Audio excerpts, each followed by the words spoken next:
The European Union voting to levy between 10 and 25% tariffs on all U.S. goods. You can hear they're getting ready for opening bell to start ringing. Not all news today is bad news if you're looking at the futures. Nike is up. Gold is also up about 3%. Tesla up as well. And the 10-year Treasury yield jumping 19 basis points, hitting 4.5% in the middle of the night. The 30-year Treasury yield is at its highest overnight, a level that has not been seen since November of 2023. Sean, Emma, the opening bell getting ready to be ringing right now as we hit the markets open for the day.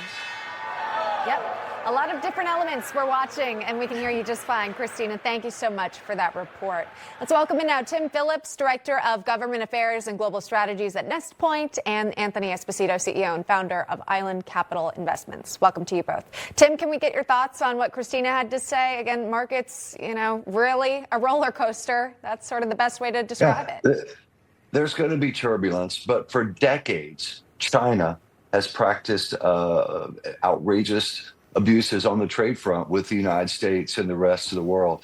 And so, yes, there will be short-term turbulence, but the president is right to do this, especially with regard to China. And I think it's telling that our allies in that crucial region, Japan, South Korea, Vietnam, they're rushing to get deals done. They understand, because China is in their neighborhood, exactly what's at stake here. So it's a big moment. Yes, there's some turbulence, but especially with China, the president is on the right track, and it's something, candidly, we've needed to do for decades. All right, so Anthony, we've got to get your reaction to the breaking news. Obviously, the EU hitting back now in the United States, following China's lead as well. Remember, China raised tariffs now to 84% on U.S. goods coming to China. So now the EU has stepped it up now on a broad list of goods, American goods, up to 25% tariffs. Those would be implemented on April 15th. So again, the EU hitting back on these tariffs as well. And it ends with this, that the countermeasures can be suspended at any time, that from the EU, should the United States agree to a fair and balanced negotiated outcome. So they want to come to the table, they want to negotiate. But in the meantime, again, they put up now these, what you would call their retaliatory tariffs. Anthony, your thoughts here? Is that expected? I think it's expected, but I think it's honestly more saber-rattling than anything else. We're dealing with surplus nations.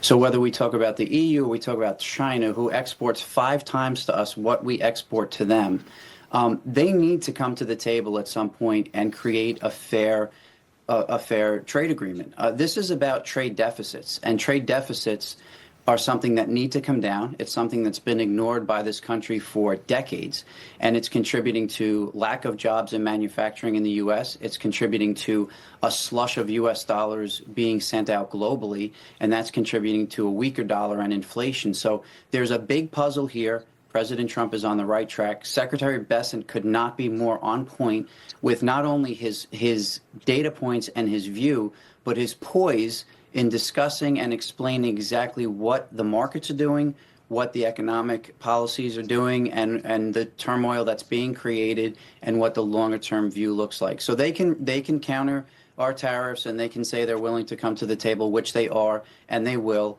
and this will all settle, and it will settle to the benefit of the United States. But as I've been saying for months, there's going to be a cleanup between policy implementation and policy effect. And the markets are unfortunately going to be the mop there. They are going to see the volatility.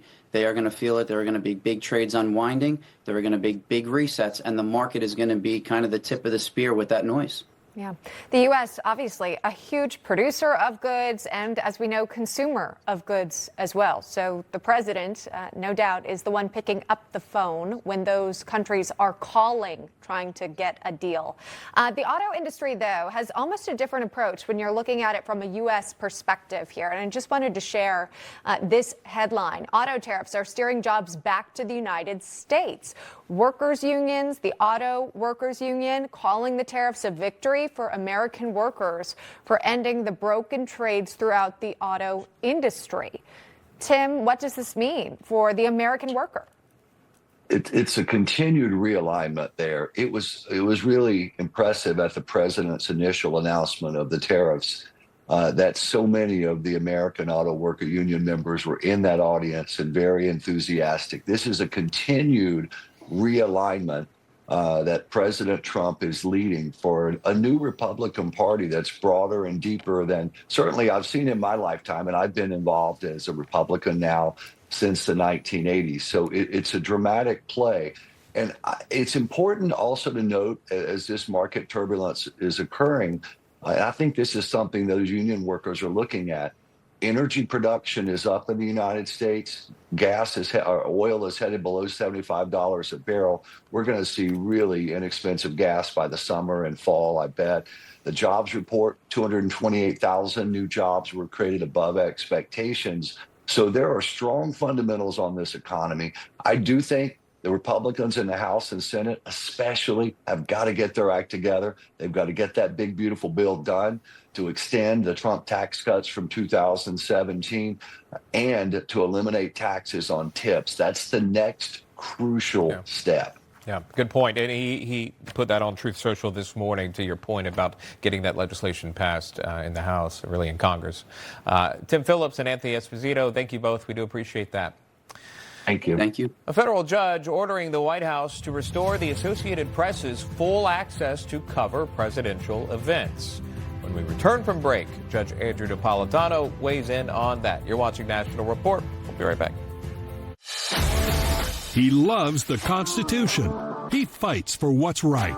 He hates the bad guys. He's a freedom warrior. He's your freedom warrior. Watch Carl Higbie every weekday on Newsmax.